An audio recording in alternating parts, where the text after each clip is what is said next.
नमस्कार मित्रों, आज हम कुछ आध्यात्मिक चर्चा करते हैं जिसमें क्या भगवान का स्वरूप कैसा है, भगवान कैसे हैं, भगवान कहाँ हैं, भगवान कैसे हमको प्राप्त होंगे।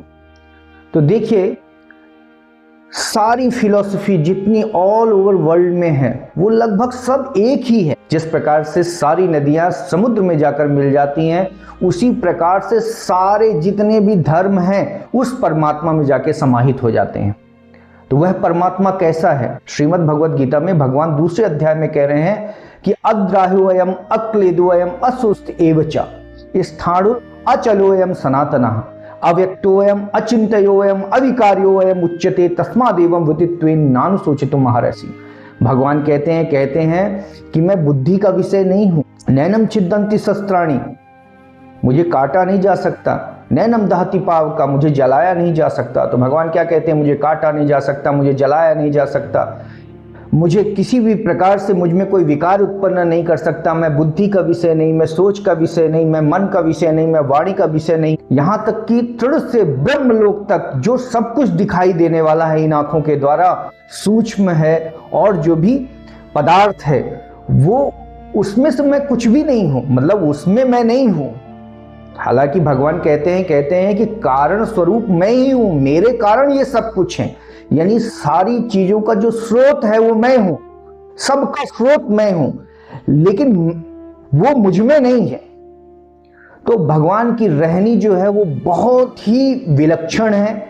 भगवान सर्वत्र व्याप्त हैं, कण कण में व्याप्त हैं, हर जगह परमात्मा ही हैं। लेकिन इन भौतिक दृष्टि से, यानी इस फिजिकल बॉडी से भगवान को देखा नहीं जा सकता, छुआ नहीं जा सकता, सोचा नहीं जा सकता, समझा नहीं जा सकता।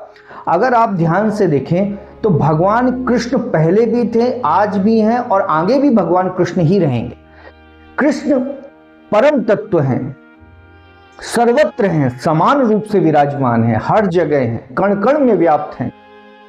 ना ऐसी कोई जगह है जहां भगवान नहीं थे, और ना ऐसी कोई जगह होगी जहां भगवान नहीं होंगे। भगवान तो सर्वत्र हैं, कण कण में व्याप्त हैं। लेकिन हम क्या चाहते हैं? चूंकि हम इस फिजिकल बॉडी से हम इच्छाग्रसित हैं, हम रजोगुणी हैं, हम तामसी प्रवृत्ति में हैं, द मोड ऑफ पैशन में हम दिन भर गति करते हैं, द मोड ऑफ इग्नोरेंस में हम गति करते हैं। इसके कारण हम भगवान को महसूस नहीं कर पाते, हम भगवान को अनुभव नहीं कर पाते। भगवान सर्वत्र हैं, भगवान कण कण में व्याप्त हैं, लेकिन उसके बाद भी ये आंखें भगवान को देख नहीं सकती, ये कान जो है भगवान को की आवाज को सुन नहीं सकते, ये वाणी जो है भगवान के बारे में कुछ कह नहीं सकती। हम ऐसा नहीं कह सकते कि भगवान हमको दिखाई दे रहे हैं इस वाणी के माध्यम। क्यों? क्योंकि ये आंखें भी भौतिक हैं, ये मुंह भी भौतिक है, ये कान भी भौतिक पदार्थ से बना हुआ है। ये पंच तत्व का शरीर है। यह पंच तत्व जो है भगवान को देखने में, महसूस करने में समर्थ नहीं है। लेकिन भगवान सर्वत्र विराजमान है, एक समान है, एक रस है, शुद्ध है, बुद्ध है, एक रस है, सत है, चित है, आनंद है, हर सर्वत्र है। उन परमात्मा को केवल राम ही केवल प्रेम प्यारा, उन जो अलग है, अनामय है, अरूप है, उस परमात्मा को हम केवल इस शरीर के द्वारा, इन आंखों के द्वारा और इन मन बुद्धि और अंतःकरण के द्वारा महसूस कर सकते हैं। कैसे? श्रद्धा, विश्वास और प्रेम के माध्यम से। परमात्मा अनंत है, अखंड है, एक रस है, और उस परमात्मा को प्राप्त करने के लिए हमें ये पंच तत्व का जो शरीर है इसे समझना पड़ेगा। ये पृथ्वी तत्व है, पृथ्वी, जल, अग्नि, वायु, आकाश, इन सब से मिलकर के जो है ये पंच तत्व का शरीर ये बना हुआ है। फिर इसके ऊपर मन, बुद्धि, चित्त, अहंकार और महत्तत्व, इस प्रकार से यह शरीर की जो है संरचना है। ये फिजिकल बॉडी है, फिर इसके अंदर सूक्ष्म शरीर है, इसके अंदर कारण शरीर है। इस प्रकार से इसकी जो संरचना है वो भगवान को हम ऐसे इन आंखों से नहीं देख सकते। उसके लिए हमें दिव्य दृष्टि चाहिए, अर्जुन जैसे। भगवान कहते हैं श्रीमद् भगवद गीता में कि हे अर्जुन, केवल न भूते न भविष्यते, केवल मैं तेरे द्वारा देखा जा सकता हूं। तो अर्जुन कौन है? अर्जुन अनुराग रूपी अर्जुन है, जिसके अंदर वो प्रेम होगा, अर्जुन जैसा प्रेम होगा, वही केवल परमात्मा को अनुभव कर सकते हैं। और भगवान देश, काल और परिस्थिति से परे हैं। वह ज्ञान का भी वो आधार है। वो इस संसार का भी आधार है, वो महात्माओं का भी आधार है, वो समस्त जगत, इस समस्त ब्रह्मांड का आधार है। भगवान कहते हैं कि यह सब मुझसे है, मैं इनसे नहीं हूं। भगवान की जो रहनी है वो इतनी विलक्षण है, इतनी विलक्षण है कि उसको इस भौतिक बुद्धि से और इस 5 भूत के शरीर से समझा नहीं जा सकता है।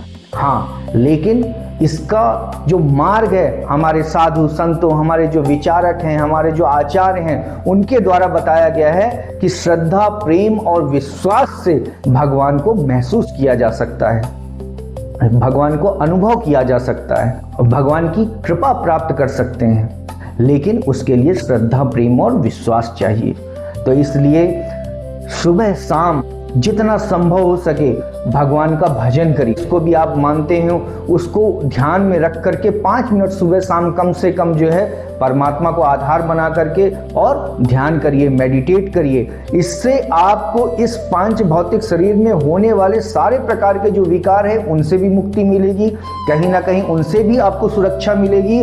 और जो आपके मन का विकार है, भाई एक बार शरीर का विकार तो आप किसी माध्यम से दूर कर सकते हैं। हालांकि होम्योपैथ में बहुत सारी ऐसी दवाइयां हैं जिनसे मानसिक विकार भी ठीक होते हैं, लेकिन जो हमारा भौतिक विज्ञान है उसके माध्यम से हम अपने को, हमारे अंतःकरण को सही नहीं कर सकते। इस अंतःकरण को सही करने के लिए ध्यान और भजन की आवश्यकता होती है, श्रद्धा, प्रेम और विश्वास की आवश्यकता होती है, आस्था होने की आवश्यकता होती है। तो इस प्रकार से हम अपने जीवन में उस परम पिता परमात्मा परमेश्वर को याद करें, सुबह शाम बैठें 5 मिनट और उनको समय दें। तो जिस प्रकार से एक छोटा सा बच्चा, जो अबोध बच्चा होता है, वो जब रोता है तो उसके पास माँ आती है और उसकी समस्या को समझने का प्रयास करती है। तो वो परम पिता परमात्मा है। जब आप उसकी शरण में रहेंगे, जब आप उसकी आज्ञा पालन में रहेंगे, जिस तरह से उनके आदेश हैं वेदों में और तमाम तरह के ग्रंथों में, जिस प्रकार से भगवान को भजने का, जो भगवान के साथ संबंध जोड़ने की सारी चीजें बताई गई हैं, उसके आधार पर अगर हम भगवान से प्रेम, विश्वास और श्रद्धा के लिए तमाम तरह के प्रयास करें, कम से कम सुबह शाम 10 मिनट 15 मिनट भी अगर बैठ करके हम भगवान का भजन करें, तो हम भगवान की कृपा प्राप्त कर सकते हैं। और ये तमाम तरह के जो माइक जंजाल है, इनको छोड़ना नहीं है, ये छूट नहीं सकते, क्योंकि भगवान कहते हैं कि देखो अर्जुन, आंख है तो देखोगे, कान है तो सुनोगे, मुंह है तो बोलोगे, और ये शरीर जो है हम क्षण भर भी बिना कर्म किए रह नहीं सकते। तो इसलिए क्यों ना इस शरीर का सदुपयोग करें, इस शरीर के माध्यम से लोगों को और स्वयं को भी लाभ पहुंचाएं। अगर हम स्वयं भी अपने जीवन में अच्छे नियम अपनाएं और अगर अपनी रहनी को हम सुधारें, तो हम जीवन में स्वयं भी गति कर सकते हैं और दूसरों को भी प्रेरणा दे सकते हैं। इस प्रकार से उस अनंत परब्रह्म परमात्मा, परम पिता परमेश्वर, सच्चिदानंद परमात्मा को हम ध्यान करें सुबह शाम, तो हम शारीरिक और मानसिक विकार से मुक्त हो सकते हैं।